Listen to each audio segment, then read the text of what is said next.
I'm on a journey to get better, and I want to do it with you. And I'm not just focusing on physical health, I'm focusing on everything: emotional wellness, spirituality, finances, relationships, and so much more. Every week, it will be my personal goal to bring us, the world's leading healers, experts, and game changers, to share groundbreaking secrets and tips to getting better in all areas of life. Getting better isn't easy, but it's a whole lot easier when we can do it together. Welcome to Better Together with me, Maria Menounos. Hello, everybody. Happy Monday. Hope you're doing great wherever you are. It is May 4th, the day before Cinco de Mayo, and we are going to have massive festivities tomorrow, aren't we, guys? Yeah, we are. We have such a fun guest. We got Lala Kent coming on. Yeah. Who definitely knows how to have a good time. And I'm going to be drinking as well as all of you. It's going to be a very fun show. Hopefully you'll join us and drink with us too. Yes, let's get drunk at 11 a.m. We're still doing it at 11 a.m. Hell yeah!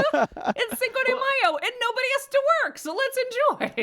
What is? I couldn't agree more. Guys, I have to. If we're gonna do this, we got to do it right. Not if, we are. Okay, so we got to do it right. Okay. What is the drinking game? We need to create the Better Together drinking game that you can play at home. Oh my God, we should do a Better Together drinking game. Okay. Jeff, here's your assignment. It's going to have to be, people are going to have to answer questions about guests on the show from the past. Oh my God, I'm such a genius. No. Yeah, I think it should be show related, but then it should be just stupid related, like fun trivia. Like when did the quarantine officially start? Or anytime someone says better, we take a drink. Anytime you hear, you take 2 drinks. 2 drinks. Anytime we embarrass Jeff or tell him to do something that legally we shouldn't be able to tell him to do. Yeah. Oh, you know what? Actually, remind me tonight, Jeff. I'll squeeze fresh juices for everybody. Ooh. And we will have fresh margaritas here. Great. Maybe I get my friend Rachel to come in and make us margaritas, Casamigos style. From another room, though, right? Yeah. Yeah. From the back area. We'll figure it out. Anyway, no matter what, guys, guess what? I'm an expert too. I make amazing margaritas. But we'll also have beer on hand. We're going to have a party. So join us tomorrow at 11 a.m. For our party. Our quote of the day comes from our guest, who I'm super excited to have on today. It's almost impossible to be satisfied in your own life if you're constantly looking at what everyone else has. Rachel Cruze, who is a financial expert, she is going to share a lot of budgeting and finance advice, how to prioritize expenses in a crisis, dealing with, everything related to this crisis. But her book, Love Your Life, Not Theirs, is so amazing because she talks about all the things that I'm always talking about. It's like, if we're comparing constantly, we're never going to be happy. For example, this weekend, Kevin and I really spent some time with my mom and tried to stimulate her brain and get her kind of out of, her state. And so we were watching The Property Brothers, and it was so great, by the way. If you haven't seen, I think it's called Celebrity IOU, where a celebrity like Brad Pitt comes in and he redoes his makeup artist's, guest house, and Melissa McCarthy did her aunt and uncle's house, and Viola Davis did her best friends. And I was ugly crying through these episodes. They were so beautiful. But when you see these people go in, the Property Brothers, who are gangster, and they redo things, I'm just like, oh, it looks so good. And the second it happens, Kevin's like, our kitchen's shit. Our this is shit. How come we have shit? And I'm like, Kevin, we just redid our kitchen. It's gorgeous. What is wrong with you? Like, he is so OCD about stuff, but it really, you have to find in you contentment, as she says, and peace. So you're not constantly comparing yourself to everybody else and then chasing after things and then going into massive debt. So there you go. I had to stop Kevin before this crisis. He wanted to blow out the kitchen that was just redone 5 years ago, by the way. 5 years, because it's too small. Yeah. It's too small, guys. So we we're going to blow it out and make it huge. And he's like, we're going to have kids. We're going to have all this. I'm like, Kevin, You are out of your mind. So anyway. Can we turn your laundry room into or not whatever that room is behind your stove? Can we make that into like a smoker, like a room-sized pork smoker? My pantry Yeah. area? Yeah. You're crazier Yeah. than him. So anyhow, that is our guest today. I'm super excited to chat with her. Listen, let's go over the good news, right? We have murder hornets upon us. Oh, it's the apocalypse, Maria. Murder hornets, coronavirus. Oh my. What's next, people? Godzilla. So you know, as I told you last week, it was really starting to hit me how surreal this is. I don't know why it was just hitting me this week, but I think it's like the stages of grief. And I was talking to someone who we're going to have on the show very soon, and she actually compared it to the stages of grief as well. Please don't. This is my greatest nightmare. Mosquitoes. No, please. I can't. I'm going to pull the air out of my. I can't. Sorry. Mosquitoes and bees. I'm allergic to mosquitoes. And a doctor once said if I got bit by more than 2 in one area, I could die. Mosquitoes? Yes, I'll never forget it. So I've been terrified ever since. I have an unnatural fear of mosquitoes and bees. You could throw a lion my way and I would try to get him on his back for a belly rub. You could throw a snake at me. Bees and mosquitoes are just the worst thing you could do to me. I'm the exact same way. I hate mosquitoes, but bees, like, I got stung by a bumblebee once and my arm blew up like 3 times its size. Mm-hmm. And ever since then, I'm like, oh, so like if a lot of these sting me, I'm going to die. Got it. Let me avoid them. Yeah. We had the bug guy come to the house yesterday, and I'm like just talking to him, getting an estimate, just being like, hey, what's going on? And he's like, well, you have 3 hornets nests or 3 wasp nests on your house. Oh, God. And he like walks me around, just points them out. I'm like, how did I not see those? So they're gone now, but like, it terrified me. I'm like, yeah, no, I can't. I can't. But okay, so here's the good news, guys. Not only do we have the coronavirus, we have murder hornets that have joined us here stateside. And Jeff is going to explain what it feels like and what they look like and just how big they are. Jeff, take it away. So the murder hornets, first of all, they're 2 inches long, which is like the size of. I can't even because it freaks me out too, Maria. I did send a photo to Steven. I got it. I got it right here up. They're 2 inches, guys. They're like 2 the inches size of your long. thumb. That's and, like bigger than some penises. Go ahead. I'm just kidding. I'm just kidding. I had to go there. Sorry, it's early, guys. Just imagine there's Total like a dirty comparison humor. chart. Oh my God. Okay, go ahead. When they sting humans, it feels like hot metal driving into the skin or a million fiery pinpricks ricocheting through your body. Maria, they have killer jaws that they use Yes. to crush bees and turn them into what they call like bee meatballs to feed their larvae. And their stingers release a neurotoxin that if you're stung by enough can be fatal for people. I'm sorry I'm laughing, but like, what? We're laughing because this is so insane, okay? It is insane what is going on in our world right now. However, I had a really funny conversation with my best friend. So we've been best friends since we were 13, right? I can't even do the math anymore. It's been so many years. So I think we're 29 years now. Anyway, I texted her about the murder hornets and she's like, okay, that's it. I'm done. And she's like, why did I live life as a good girl? Basically, like, I did everything right. I did what I was supposed to do. I was a good girl. I didn't, sleep around. I didn't drink. I didn't do drugs. She's like, I drank a little, but I should have drank a lot more. And I should have had a lot more sex. And I'm like, yeah, me too. And we were crying laughing this weekend about all the things we should have done because clearly the world is ending. I just want sports teams called the Murder Hornets. Like, that's what I want. I mean, we have the Hornets. We have the Hornet. I mean, but the Murder Hornets. The Murder Hornets, right? The Murder Hornets are like the Detroit Pistons were back in, Michael Jordan days as you're watching The Last Dance. But man, guys, it's kind of, listen, I mean, we always have a lot of bad shit going on. Do you feel like there's it does feel like a pile on right now, but generally speaking, there's a lot of stuff going on. So we just have to, this is what I extrapolated yesterday from my own brain as I went on a little walk. I came home and our very sweet plumber Juan was here and he was being so positive and so amazing that he inspired me as I walked into the yard and I said, all right, we got murder hornets, we got coronaviruses. This is the time where we are going to have to be so mentally strong, because some people are estimating this is going to be like a 3+ year journey, guys.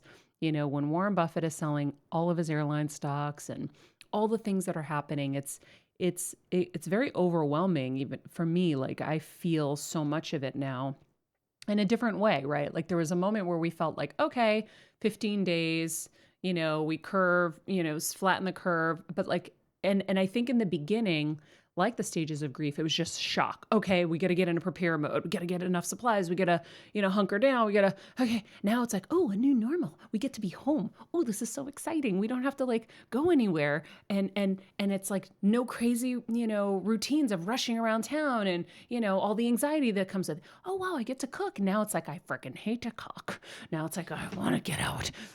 So it's like all these different stages where now you're starting to lose your mind, and now it's like getting real. So, yeah. We should make a video of the 7 stages of quarantine. Yeah. Yeah, Yeah, that's exactly. true. I mean, that's what it is. But I think we have to work on being so mentally strong right now, because it's going to be a long haul with a lot of changes, hopefully, as we keep saying on the show, for the better. But our lives are not going to just go back to normal. There's no going back to normal. It's not going to be that normal. It's going to be a new normal. I think of Elizabeth Gilbert, who said human beings have a very strong propensity for being resilient. And, you know, it's scary right now, but this is historical. I mean, like every century there's a pandemic. We're just getting it now. But you know what? Every century there's a pandemic. There have been 20 of these. And human beings have a way of coming together, riding it out, and being better for it. And history is the thing that proves that. So we just have to remember that like, yes, it's scary right now, but we have done this before and we have come out stronger for it. Totally. Did we just have an earthquake? No, I didn't feel anything. Oh, but I usually never don't feel feel it. them. I think I've been exceptionally dizzy today. I'm like, Oof. something feels off. This is my second coffee, everyone. I had a latte, double espresso this morning, and that was about 2 hours ago. And now I'm having a toffee nut Starbucks coffee in my wedding mugs that Giada De Laurentiis got for Kevin and I. There's the image of Central Park and all the Manhattan grid here. That's cool.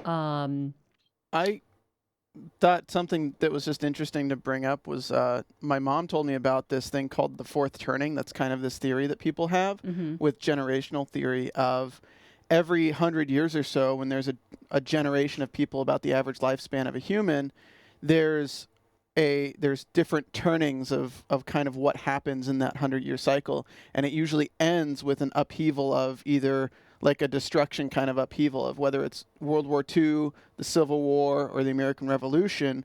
And a lot of people for 20 years now have been wondering, like, when is the fourth turning going to be and what's it going to be? And a lot of people are theorizing that this pandemic is being considered the fourth turning of the last generation, which is usually followed by an era of like more kind of less progressivism but more like weird, like, I don't know how to explain it, like, but there is a theory of peace and then economic development after the fourth turning, because you now start a new generation. It's when kind of the newer generation starts taking over and making the decisions, and the older generation stops because it's kind of at the end of that 100-year period.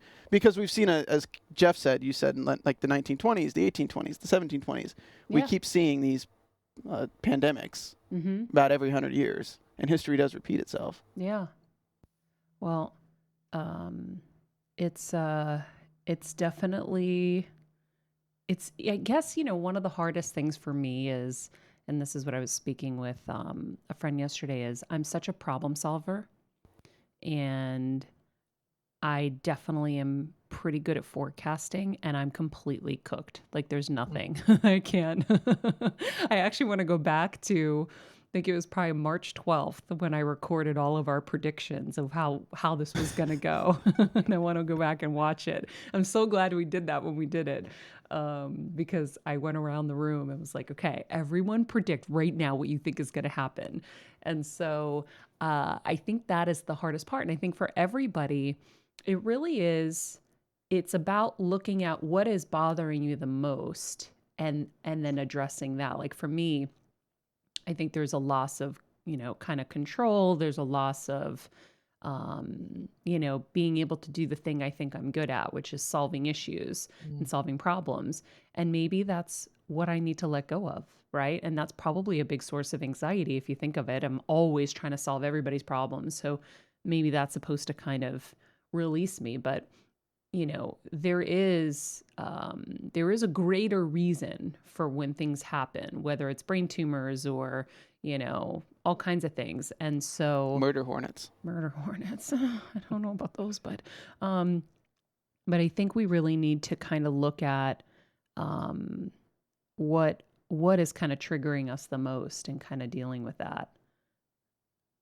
Like if you think about it for you guys, what is your hardest battle with this?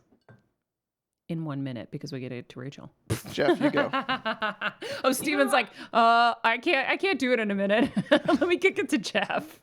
I think Laura and I have really been forced to spend a lot of time with each other, which has been great. We're newlyweds. I feel like in some ways we're still getting to know each other. I mean, not really. I mean, we've been together for 6 years, but you're still getting to know each other at year 20, my friend. Trust absolutely. And I feel like this for us is God saying, like, you two, you've been so busy hustling for your career, traveling. We have family everywhere, so we travel to see them. And it's been both very, very wonderful, exciting, and occasionally challenging for us to spend 24/7 together. But what a blessing, what a cool way for us to really be investing in our marriage right now during the weekends, especially. So Jeff, I have a lot of booze because I throw a lot of parties. Should I contribute to the marriage fund? Oh, I think absolutely. We'll take whatever we can get. We love champagne. You and Laura need to play the Better Together drinking game. Yeah, exactly. Heck yeah, she's in. But I think that's my big takeaway, and it's been really valuable. I love it. My hardest thing is not being able to anticipate the future. See, it's really just been it's the June 8th thing. Yeah, it's like I'm not worried about my career. I'm not worried about being able to find opportunities, and I'm not worried about survival. I'm worried about the greater shift in our government and the greater shift in our economy in the next few years. And I'm worried about kind of where that leads to.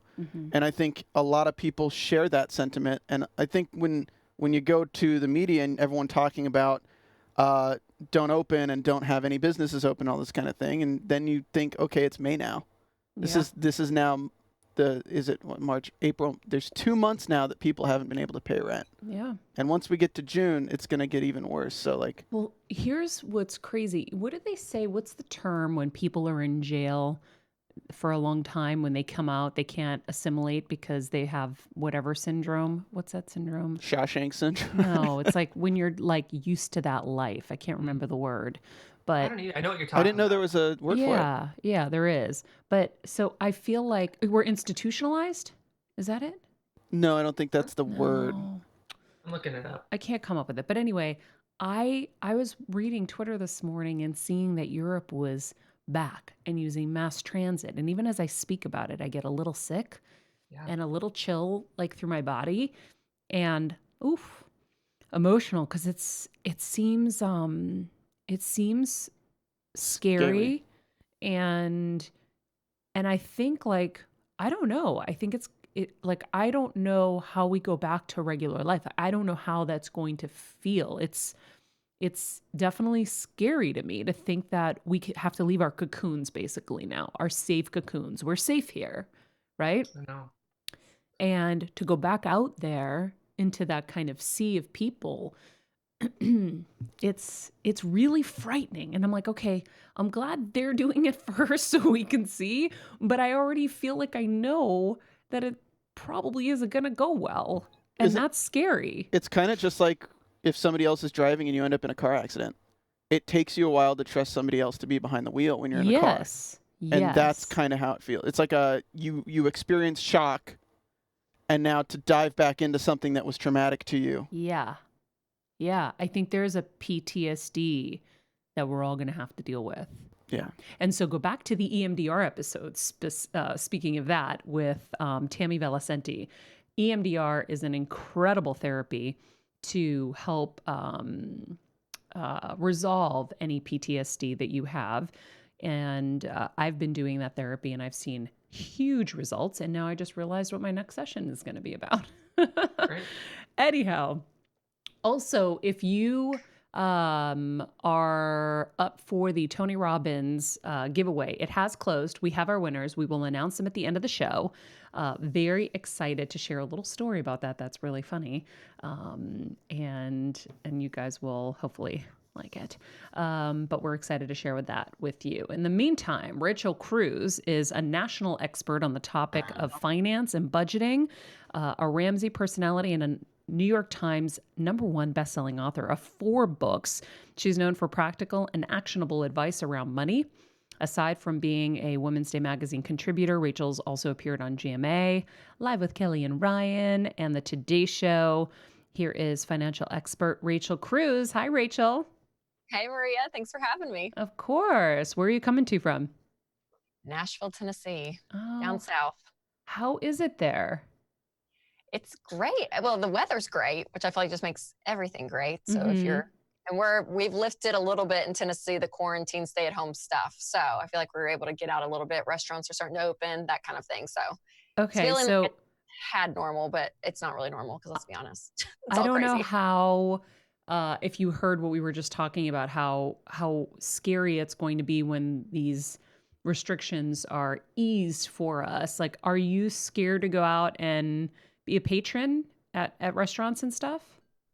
You know, I'm really not, and not to sound naive about it, because it is a really scary virus, obviously, going around is what we're seeing. But looking at the statistics just within my state, our city, my county, I mean, I look at just like the facts side is what I tried to do in life. We'll talk about that with money too. Focus on facts rather than just fear. So looking at the facts of it, the statistics around it, I'm like, you know what? It's such a low percentage for me at this point. And I don't have anyone in my family who has pre-existing conditions. We're all healthy, which I'm so thankful for. If that was different, then I think my feelings would be a whole lot more, my guard would be heightened a whole lot more. Yeah, that's the camp I fall into. So my guard is very heightened. Yes, yeah, I understand that. So, okay, I love your book, Love Your Life, Not Theirs. Everything you talk about in here, not everything, but there are a lot of similar themes to what I've been saying here on this show and in my books as well for a really long time. And I think it's such an important message for people, and your discussions on comparison, like we're going to get into all of the kind of nitty-gritty advice you have for people, but just some of these things that like I marked off in here that I want to share with people. And I loved your honesty about having kind of FOMO when you came back from your vacation in Charleston. Is it Charleston? Oh, yeah, it's hard. Yeah. Yes. When we were newlyweds, I know I thought this vacation was terrible compared to everything I'm seeing on social media from all these other people. Oh, it's such a real thing. Yeah, I was laughing because you're saying, so one of the first photos I saw was posted by a fashion blogger I follow, someone I don't know personally. She was on a trip to Europe that week, not just Europe, but Greece. And not just Greece, but all the Greek islands. And of course, she was sailing from one to another on this incredible yacht. And I said, yacht? The picture showed it all, the unbelievable yacht, the perfect setting, and the most delicious looking food I'd ever seen. Meanwhile, I'm sitting there, I'm like, is she talking about my trip to Greece? But I was just a guest on that boat. Yeah.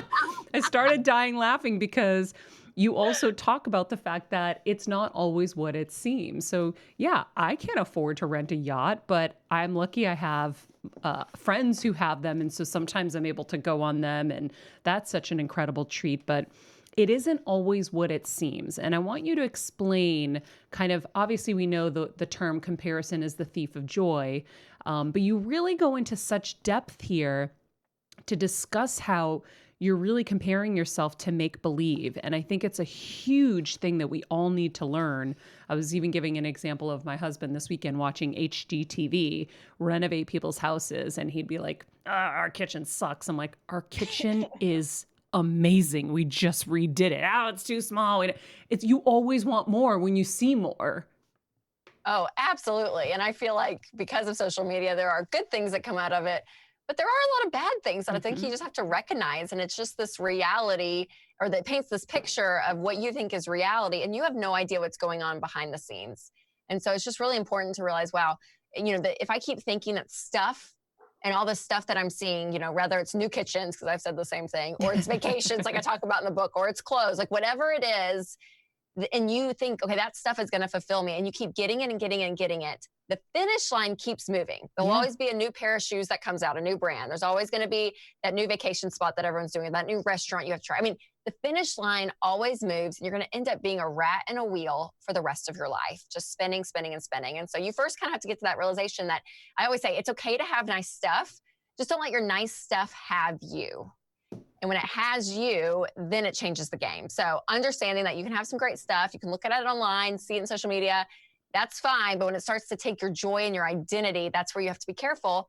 And then, like you were saying, is you're not seeing the whole picture. I mean, for the average American out there, you're looking at all this stuff, but what you're not realizing is the debt that's associated with all of that. So you're not seeing the credit card bills that are piling up. You don't see possibly the second mortgage they take out on the home to redo that kitchen. You don't see the job that was lost and now they're stressed out and freaked out, the car payments, the student loans. Like, you don't see all of that. What you're seeing is a simple snapshot of something that looks beautiful and looks wonderful, and you're comparing your life to that, which in reality, that's the make-believe part. Like, that's not their reality. It's a snapshot of it, but that's not the entire picture. Yeah. And that's the hard thing is, people don't realize, or you don't think about it because you just take it at face value. And everybody has different priorities, right? Like, we're not big spenders on, much really, like, other than our properties and our vehicles. Like, we're not these extravagant people. We're not buying, expensive wine and whatever. So as I've looked at different people in my life throughout the years, like, everyone spends their money differently. And everyone does it in different ways. Like you said, they're leveraging, they're putting it on cards. Everyone has different kind of rules that are associated with their finances based on how they were raised. Yes. Oh, absolutely. Yeah. Your money story, like that's a great point. Going back to how you were raised is huge. I mean, some people grew up in a home where money was always talked about. Sometimes people grew up in a home where it was never talked about. They never learned about money from their parents. Sometimes it was a very stressful situation, environment, heightened emotion. Other times, for other people, it's very peaceful and very calm. So yeah, I think you can fall into many different camps, and that does shape your perspective on money and your money habits, where some of those are good lessons to learn. And then some of them you wish you could probably unlearn, and you actually do the complete opposite of what your parents did. And so taking those good principles, though, and that's what we find all the time is talking to millions of Americans, going back to the common sense approach when it comes to money is so, so key. And I feel like that common sense is defied a lot of times when we are just trying to keep up, right? And it's like the standard of living has been set in our country. And depending on who your groups of people are, that standard looks different. So whether you are in LA with a certain group, or maybe you're in Oklahoma City, like whatever it looks like, it's different, but there still is this standard that society has set. And we think, okay, well, we just deserve to be there because that's like what everyone else is doing. And what ends up happening is you end up getting stressed out and freaked out with money, completely out of control, having no clue where your money's going. And the money you are working for is going right back out the door to payments. And you're not able to do things like save for retirement, actually have an emergency fund cashed in the bank in case something like COVID-19 happens. Like, all of it is just squandered away because we're just trying to keep up with everyone else. And honestly, it's just exhausting at the end of the day. Yeah, it's funny. Like, our parents' generation was keeping up with the Joneses. Now we're like the keeping up with the Kardashians, which is funny because it's the name of their show. But you talked about just now, and I had flagged that page to talk about next, the I deserve it theory. Talk about that because, God, that's a killer. It's a killer. And I'm guilty of it too. So just what I wrote about in the book, I have to remind myself of a lot too. But yeah, the I deserve it thing. I mean, it can be as simple as, I deserve, to go out and have a drink with my friends because I worked so hard today. Work was so tough today. So I just deserve it. I can be on that scale or all the way up to this major purchase. And you just say, hey, you know what? I've been working hard for so long. So I just get to deserve it. So there's a level of entitlement that has seeped into us where the idea of actually planning for something, saving, delaying pleasure, kind of these old school principles in a sense, that actually set us up for success in the long term are just removed completely by our wants, completely by our emotions. And it is hard because there is truth to some of it, right? I mean, like, yeah, we do work hard. Like, we do make sacrifices in places. Like, life is hard, it's tough. And so you do want to give yourself definitely some fun in it. So I'm not the person that's like, you can't have any fun with money. You just have to save in your 401k 24/7. That's not what I'm saying at all. But when you get into this mentality of, well, I deserve that, it can get dangerous very, very quickly. Yeah, it's funny. I think right now, because there's a lot more time, I'm going down the Instagram rabbit hole a little bit and seeing like, or even TikTok, like the makeup tutorials and such. And I got down the rabbit hole and I saw this new Fenty bronzer cream. And I was like, ooh, that looks so cool. And I almost bought it. And I said, wait a second. I have drawers and drawers of makeup. Why do I need that right now?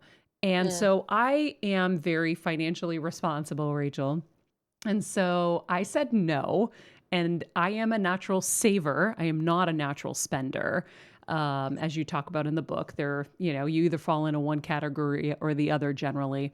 And I stopped myself and I was like, I have a million different like liquid and cream bronzers. Like, let me just go grab them. And I started using them and I was like, oh, satisfied, done. Now I don't have another product to throw in my thing. And I think the other thing that people don't realize is most of us are chasing what celebrities have because they're the ideal, they're the kind of the dream and whatever. And what you don't realize is we get all this stuff for free. Even cars. I mean, everything for celebrities is free because you're attaching your brand to a celebrity. There's an exchange and that's part of their marketing budgets. And so when we're using all these high-end products or whatever, most of the time we're not spending that money. And it's foolish of you to think, I need that product because of that, because you don't know if it's a genuine endorsement or just something that's making them money or us money. Yeah. I mean, I'm very genuine about what I attach myself to because I have a really hard time with that concept. But it's hard. Yeah, I think that's really an important a filter for people to think through for sure, especially when you're looking at Hollywood and you're saying, okay, this is the life that these people are living. What are the filters you have to put in place? But what that takes, when I hear you say all of this, is like, man, it takes a lot of discipline to say that because it is so easy to fall into like, oh, that's so great. I'm just gonna get it. Like whether it's I deserve it or I just want it right now, I'm just gonna do it. But putting some filters in place, and what that takes is a lot of maturity to say, you know what, that's great for them. And I've had to learn that in my life to celebrate others, even though it may not be part of my life right now. And it's like, you know what? Good for them. I don't know if they're taking that trip to Europe on debt or they're paying cash and they've saved up for 5 years. Like, I don't know the story behind it. I don't need to know the story behind it. Good for them. I'm going to put the blinders on and focus on my life and my money. And that's what's really key. But it takes a lot of discipline and a lot of maturity. And I think for some people, you have to get to this point with your money specifically that you're just sick and tired of being sick and tired. 78% of Americans live paycheck to paycheck, according to the Wall Street Journal. So the average person out there, and we said keeping up with the Joneses, yeah, the Joneses are broke though. Like when you look around and you're living paycheck to paycheck, you can't even fund almost a $600 emergency with cash, majority of Americans. So you're seeing all of this and you're like, oh, wow, okay. So, if you're in that camp, just realizing like, wow, okay, I'm living paycheck to paycheck right now. And you have to get to this point where you say, it's worth the sacrifice. It's worth the sacrifice of not buying the bronzer that I see the celebrity posting on Instagram. Even though I want it and it's great and it's fun, I may have to make that sacrifice for now. But the great thing about sacrifice is you do it for a short term to get your foundation under you financially really, really strong, and then go enjoy the bronzer, right? Buying Fendi bronzer is not a bad thing, but it's where it is in line with your priorities and making sure that foundation is there first and foremost. And that's what's best for your family and you long term. And that's the priority that needs to take place. So true. I remember, I think it was in my first book, I said, a closet full of Chanel bags is not going to give you anything but heartache later when you're behind, rather than looking at it and kind of like a hard now, easy later. Start saving now, invest in some property for yourself so you have a roof over your head forever, like whether it's a condo or a house. Start your, retirement funds, do all of that, and then you can go buy that stuff because it does you nothing. Like right now, we're in a massive crisis. You can all see that stuff does not matter anymore, right? The number one thing is your health and the health and the well-being of your family.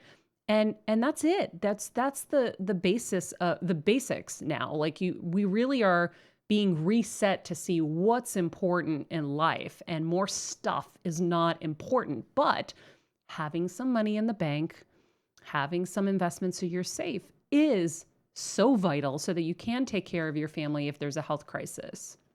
Yeah, you're exactly right. And I think that this whole quarantine, I think it's been really good for America. I mean, I know there's a lot of damage on the health spectrum and the economic spectrum, but just overall as individuals, I think it's been this good time of reflection. Like you're saying, it took the priorities and the rat race and everything we were doing completely out. And it just kind of said, okay, let's refocus. And it really did make you go back to the basics and the simplicity of what is important in life. Mm-hmm.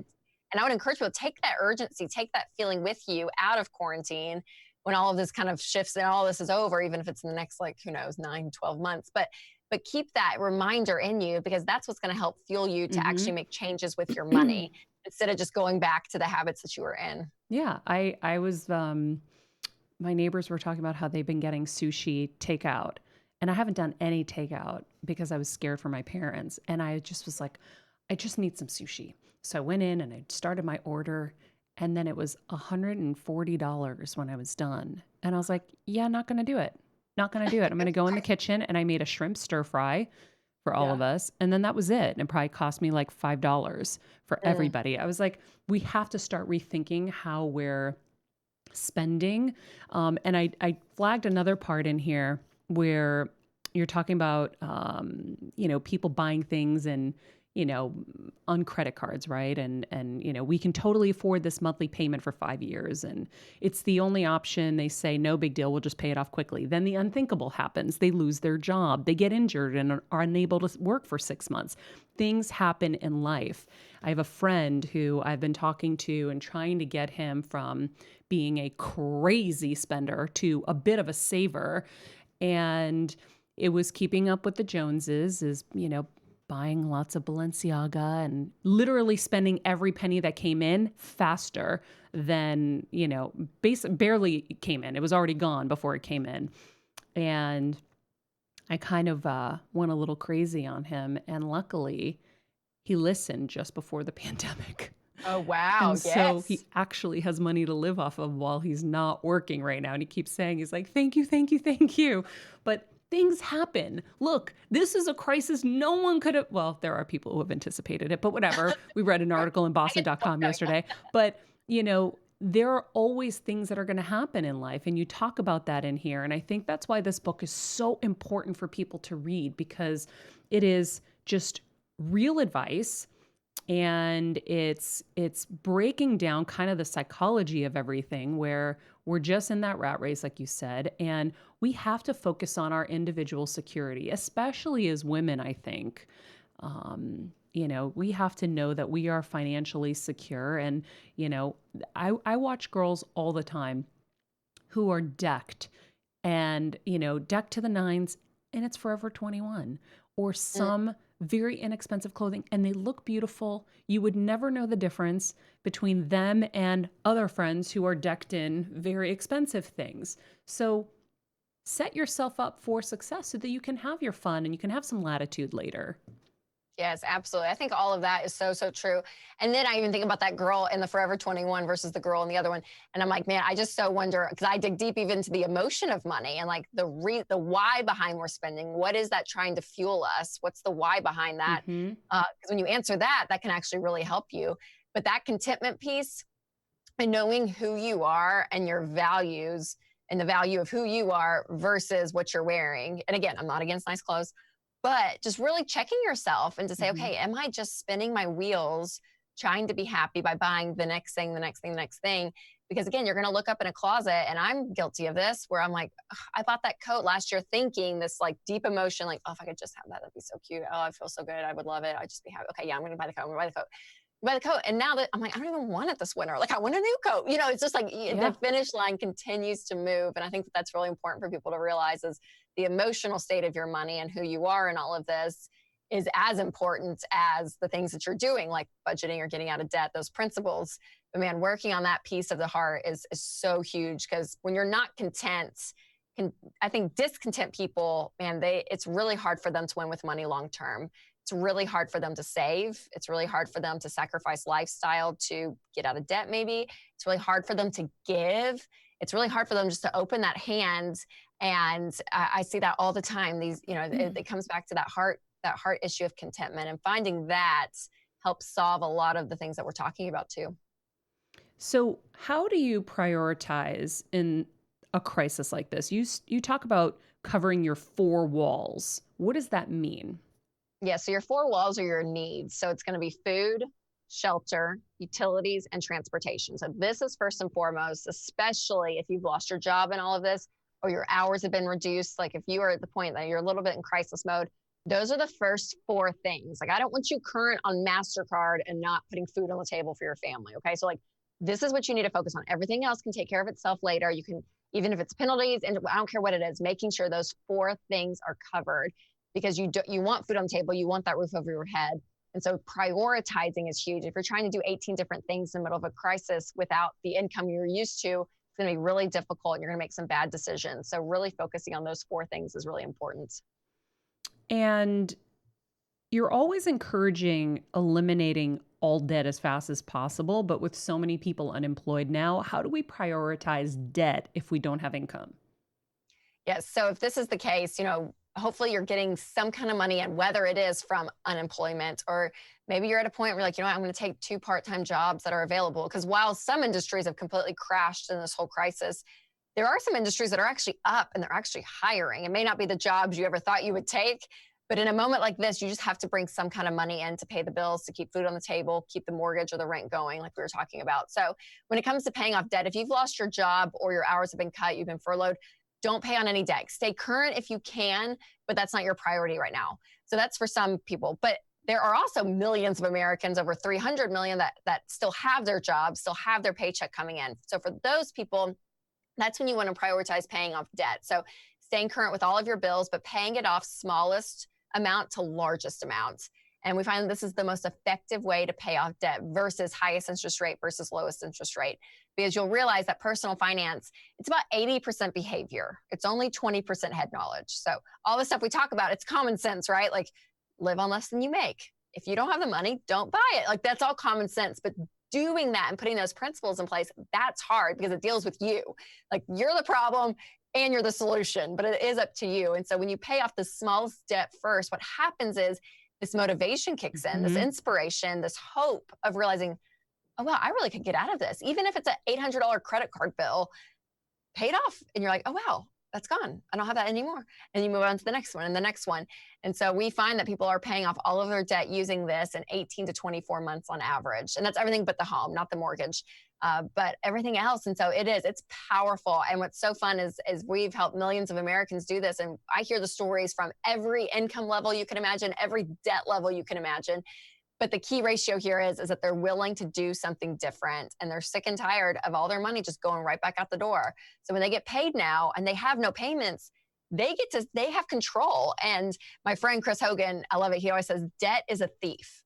So not only does it steal your income from you, but it steals your peace of mind. It steals your sleep at night. Like, there is something, when you owe someone something, it changes the reason why you're going to work. It changes the reason of staying in that job you just hate, but you have to pay the bills.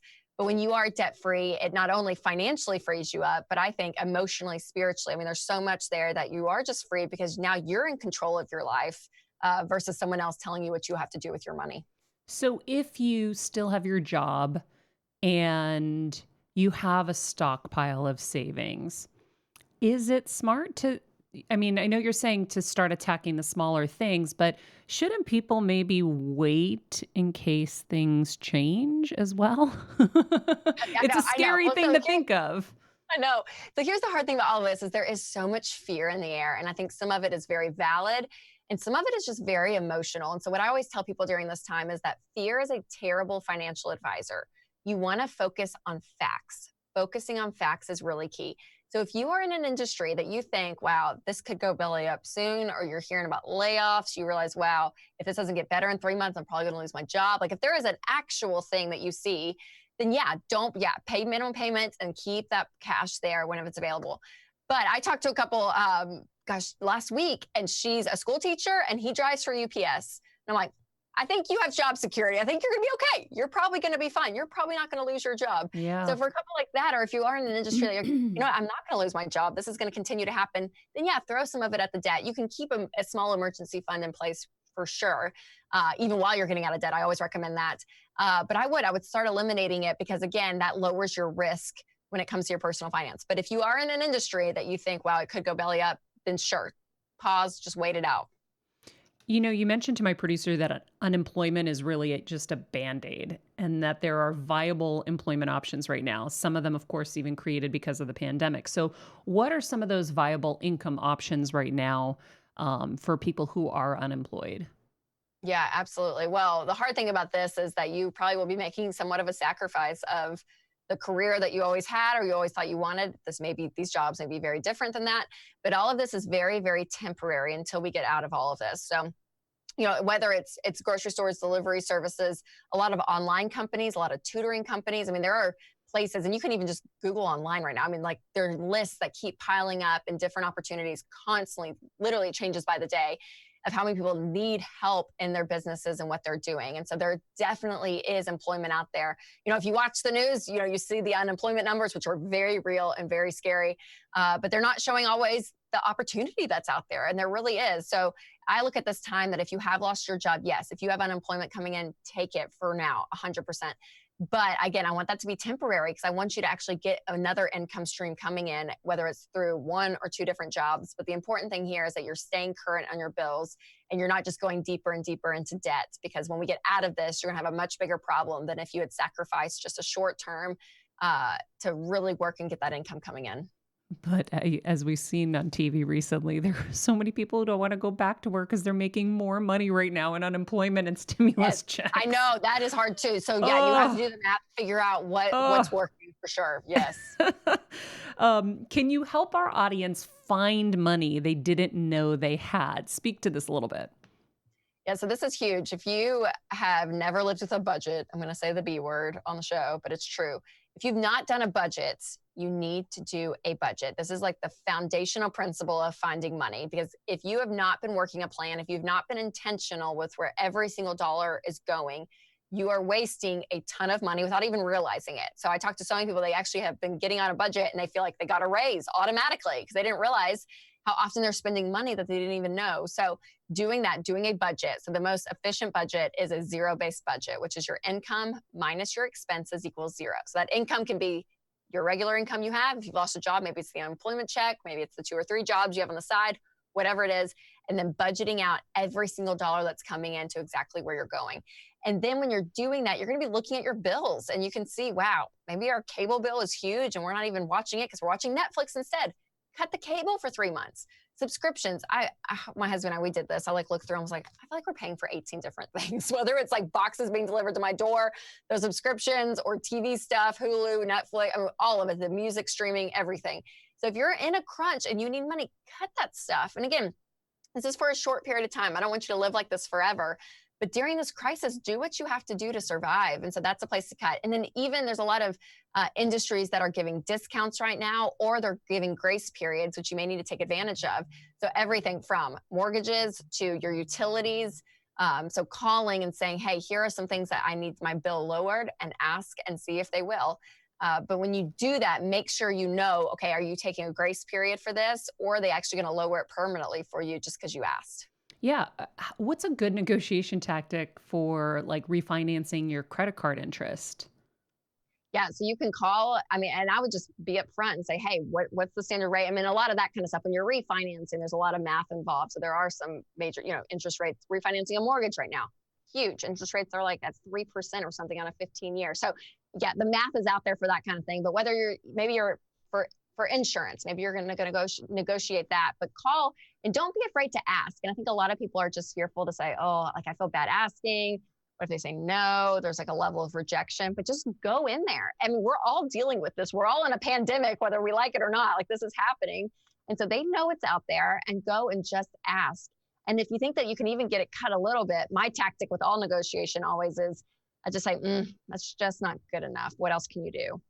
And leave it open-ended, and they'll kind of fumble around. It can be kind of awkward, but they usually end up coming down just a little bit more. And you're like, okay, if you just hadn't followed up with even just that simple question, So push in a little bit. I Don't be like afraid. that. Say that again. That's just not good enough. What It's else just can you not do? good enough. What else can you do? Oh, I love that. I love that. Yeah, because I feel like we're all paying for car insurance and we're not going anywhere, right? Yeah. Right. Oh gosh. Right. I know. Absolutely. Yeah. So So just call and ask. And some places will say, no, we literally can't do anything for you.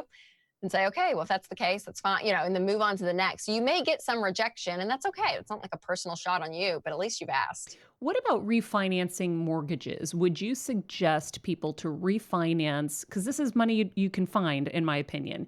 Refinance to an interest only, right? And then take that savings and invest it. But now, where do you invest it? Because my normal places to invest seem very scary right now, Rachel. I know it is so true, right? Well, for the market, for people that are in a position to invest, the market's on sale right now. So if you don't have a lot of risk at home, if you don't have a lot of debt, if you have an emergency fund in place, that's another big thing. If you don't have debt, make sure you have at least 3 months of savings in the bank. So do that even before you invest, just to have that cash there in case something happens. That's really important. And then if you are in a place to invest, yeah, I mean, the stock market's on sale. Like, go ahead and start buying. I like mutual funds personally, Mhm. which are non-retirement, but I like it because it's 90 to 200 stocks. There's not a lot of risk. Usually it's in good companies that you see the list of companies, and most of them you actually know. It's not like this like array of random things that you're not aware of. So that's where I always tend to invest. But it's big about spreading around the risk for me. But yeah, I mean, for anyone, it's on sale right now. Is the way I look at it as an investor. I'm like, go ahead and buy up, because we may enter a recession. Who knows? I mean, kind of looking like it, honestly. Are we not already in one?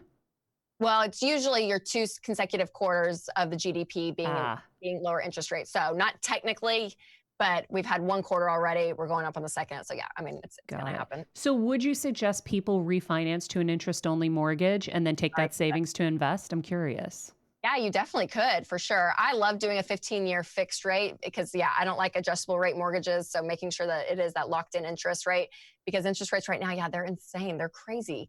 And they do change day to day. So make sure if you get a good rate, make sure to lock it in there. But yeah, you could definitely take that savings and invest it 100%. Yeah, because I had done that pre-pandemic, and I think that was a really good move for me. I just didn't know if in the pandemic it's still a good move for people. Yeah, I would. I'm still investing in the market because here's my long-term thing. When I'm investing, I think of it 5 years or more. And it may sound naive, but it's just true. I just believe in the American economy enough to know we're going to get out of this. Like, we're going to get out of this. I don't know how long it's going to take, but it's going to happen. I mean, you look at everything from just Y2K, September 11th, the '08 recession, which is actually really bad. I don't think this recession will be that bad because of the housing market crashing. And I mean, all of that. We've come out of it. Like, we have come out of it. It's taken time, but we have. So I just believe in it enough to know that I feel very confident putting my money in the market, knowing that I'm going to see that return eventually. Rachel, I just got the chills all the way to my body. You just said that the 2008 recession was worse than what we're going through right now. I don't know how I can wrap my head around that. No, economically. Yeah. The length of the recession in the housing market. Yeah, no, that's what I'm saying. So I would think, and I'm not a financial expert, that this is way worse because we didn't have 30 million unemployed people. We didn't have a global crisis financially. So to me, the ramifications of a global crisis rather than just an American housing market crash is way worse, no? Well, I look at the personal finance side with the banks having to be bailed out and all of that. I mean, and it took people, I mean, people lost their jobs for sure in '08. I mean, they lost their homes and all of that, which who knows if what's going to coming up if we can't afford our mortgages. So I think it is. I mean, I'm saying that today, right now, because I'm hoping that because we came in with such a strong economy into all of this with the lowest unemployment in history, my prayer, my optimistic mind goes to, I think we're going to bounce out of it quicker than we did in '08. It took us years and years to come out of it. And it might be, I might watch this clip back in a year and be like, oh, I was wrong. But I'm hoping we'll come out of it faster than we did in the '08 recession. Wow. Okay. I felt like that before, maybe like 2 weeks ago. And then it's been feeling a little heavy lately, Rachel. I'm like, gosh, like this is a little crazy because it's the whole freaking world. It is 100%. But here's the interesting thing too. And I'm just like bouncing this off my head, but I'm like, I wonder, because you're in California, right? Yeah. Still in the lockdown. So I'm in Tennessee and restaurants are opening, businesses are starting to happen. I mean, it's feeling not normal by any means, but it's starting to feel normal where I am. So I just wonder in the perspective, once they start opening up California, if that gives you a little hope. So maybe I'm just seeing a glimmer of hope for us in the last couple of days in Tennessee, just seeing businesses opening again and people buying and people going. And I'm like, yeah, people are ready for it. Like whether you agree with it or not, like it's happening. And so maybe I see a glimmer of hope because I'm on this side of the country versus California where everything's still locked down. Yeah. I don't know. That's just off the top of my head. I could be Who wrong. knows? I'm scared when things do reopen because I'm like, are we going to have another surge? We're going to go back into lockdown and it's going to be, I mean, there's so many. A lot of unknowns. And I think that that's a good point too, though. There are so many questions, right? Like you and I, we don't have a crystal ball. I can't confidently say what I just said that I can say it 100% by no means. But the important thing here is to control what you can control. Yep. We can't control what our governors are doing. We can't control what Washington, D.C. is going to do. We can't control those things.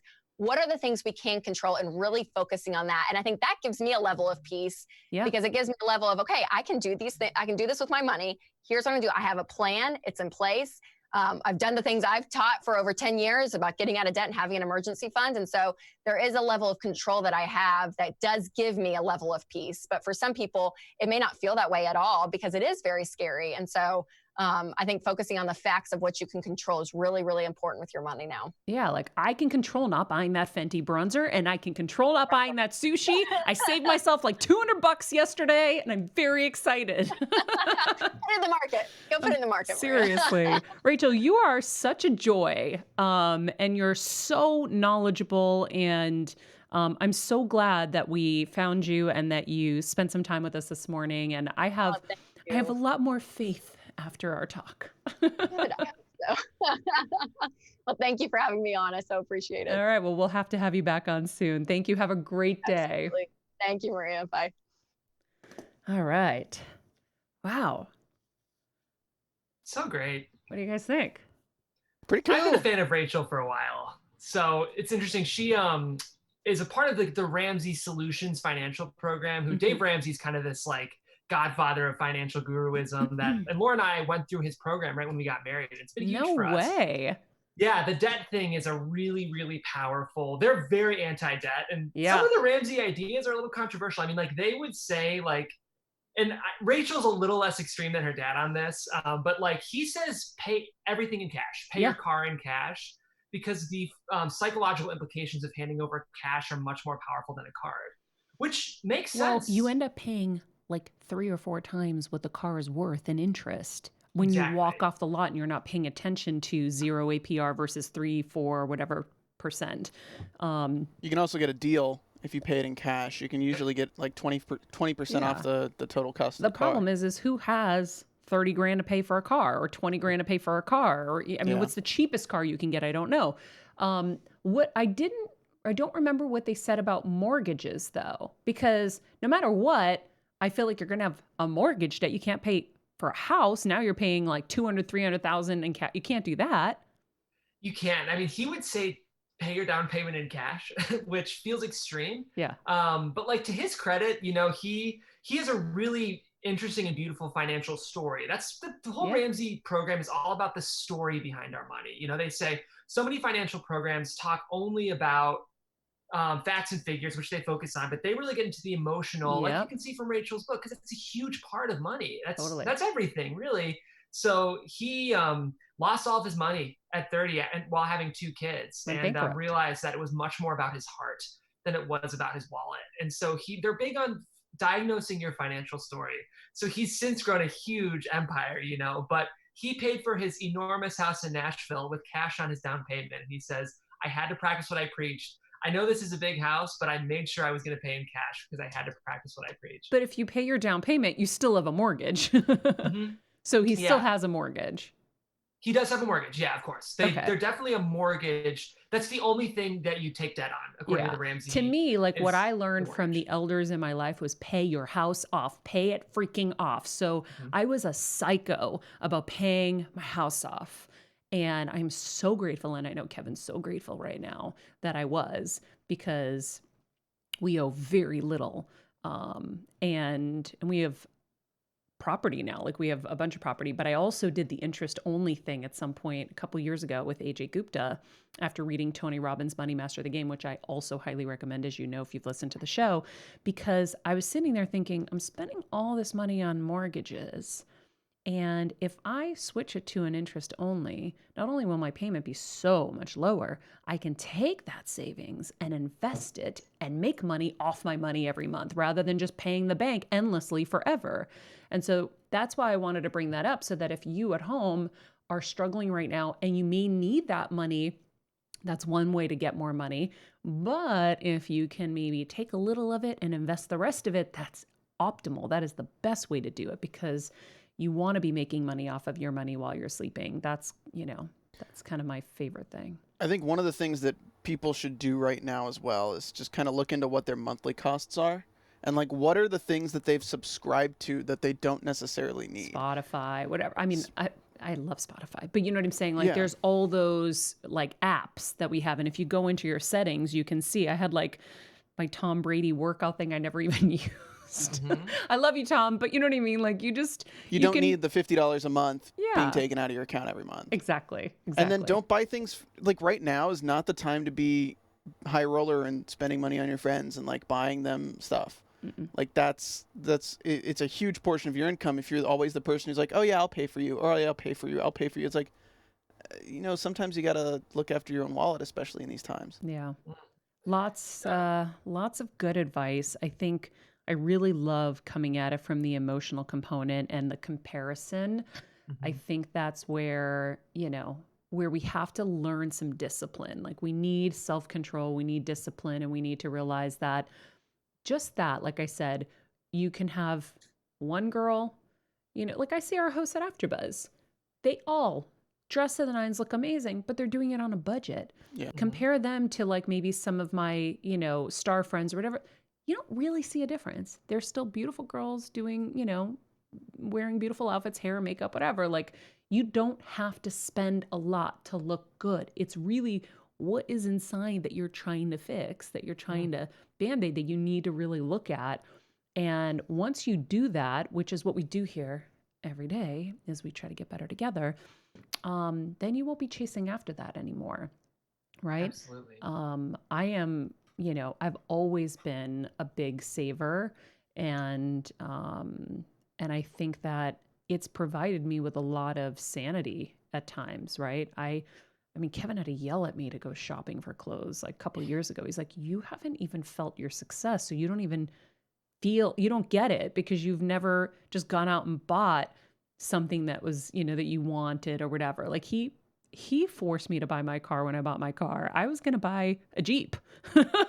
He's like, no. He's like, you need a great car to go into work and to feel your success. And I was like, no, I don't want that payment every month, honey. No. So for 2 years, I didn't even know how much my car cost, because I didn't want to know, because I was throwing up in my mouth at the thought that I knew it was really expensive, because it's an expensive car. But yeah, it's and it was only done after I had done all these other things properly.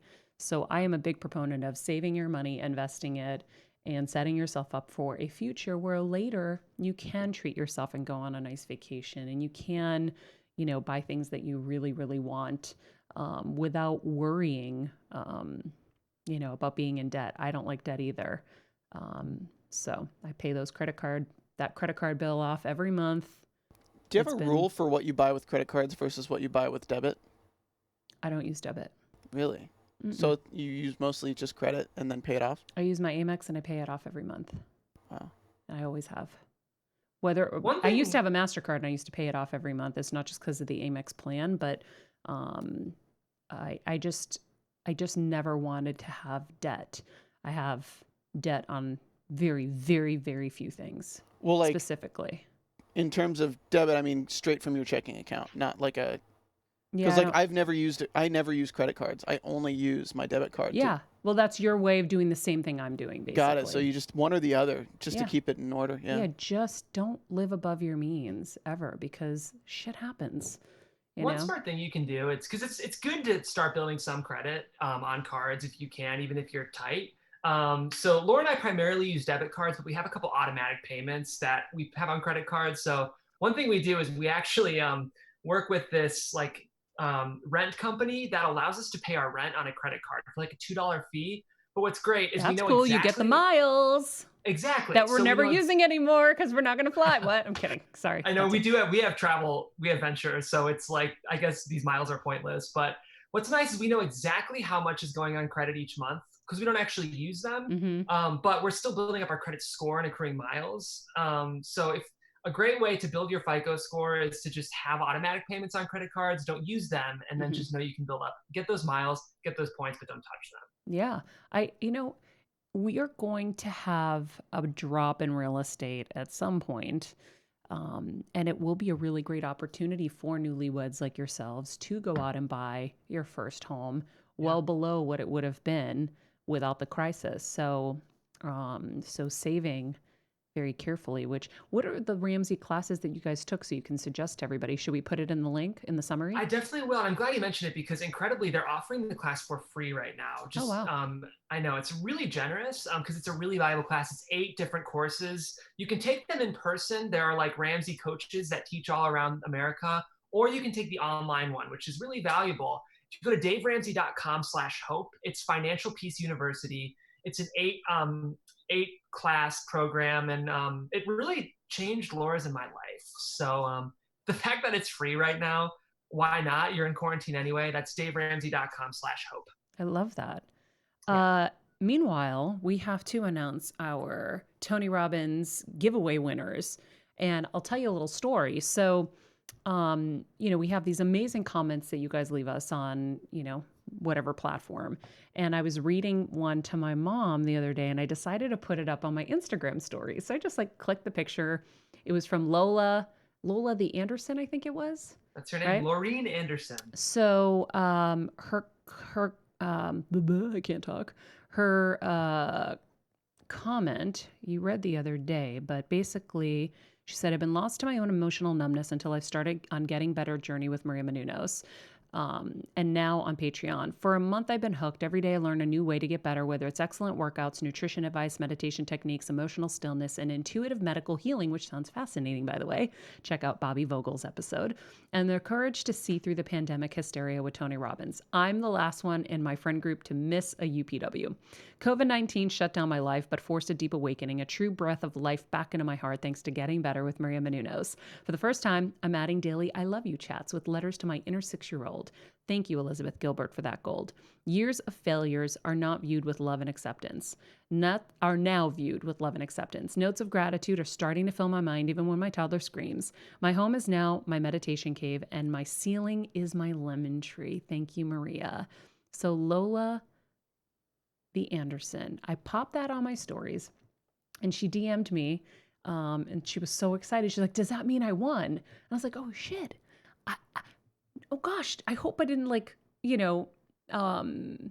her on in a sense, right? And so I just have forgotten to post some in a while, and it was just such a moving piece. So then Jeff and I are talking, and when I used to do my giveaways for the newsletter, I would pick, and whoever was with me would pick something that moved them, and they would be the winners.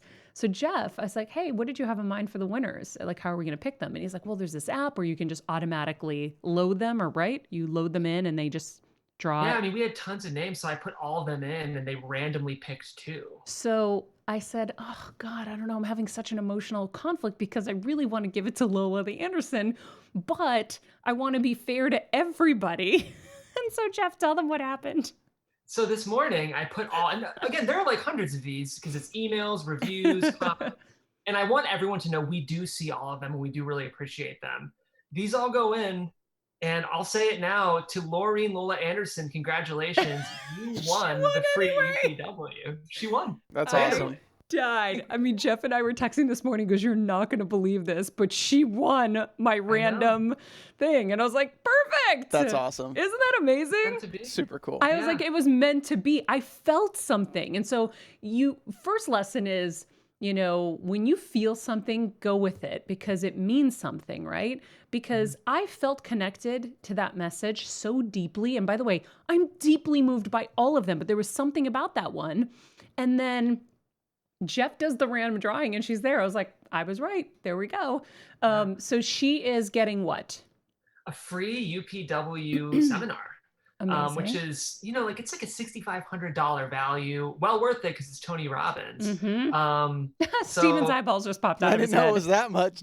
Yeah, I know. So congratulations, Lola. Thanks for being a fan. And it means we're and her mom. Yeah, and your mom, of course. So I'm going to connect with Tony's team and get you plugged in and figure out all the logistics for that, because it might be a little bit of time before we're back to a UPW, but I'm sure they have a plan. And who won the personal coaching session with Tony Robbins coaches? So Andrew Vaga, congratulations at Andrew Vaga, left us some really great questions.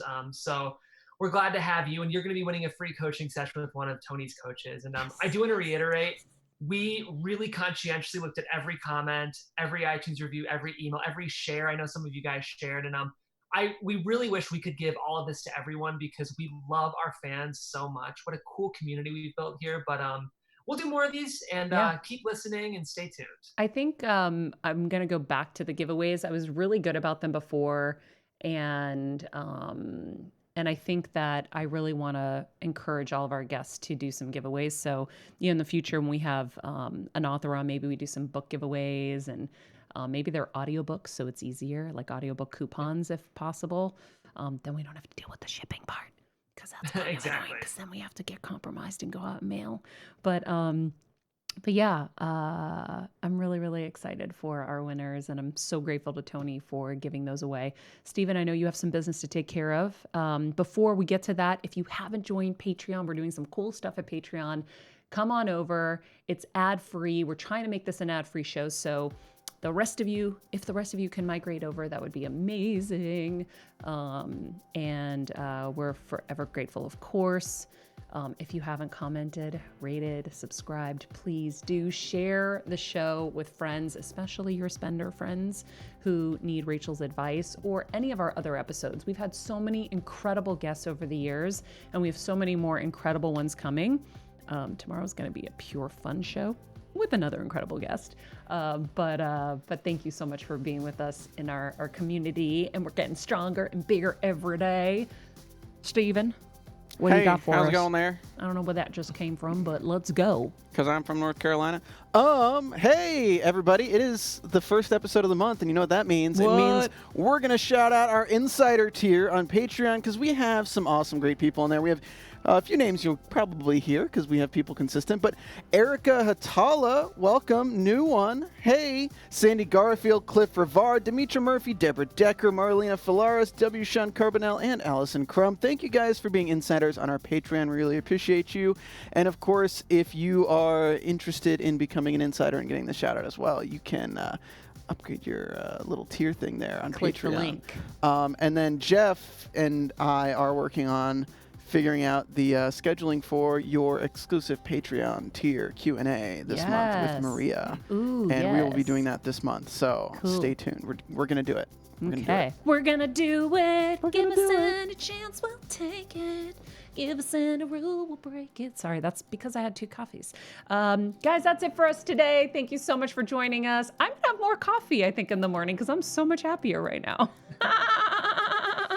If this was tomorrow, we'd be drinking, because I just laughed. Jeff drank his coffee that I made you, because I'm your, what, guys? Marista. They came up with a name for me because I'm their barista every day, and because my name is Maria, I'm their Marista. So, if you want to be Marista'd, Yeah, our next giveaway will be a coffee made by Maria. Exactly. All right, guys, I'm going to go because I'm kooky right now. Love you guys. If you want to follow us, you can follow us at Maria Menounos, at Rachel Cruze, at Stephen Lemieux Photo, at Jeff Crane Graham. And remember, be nice people, make good choices, and be present.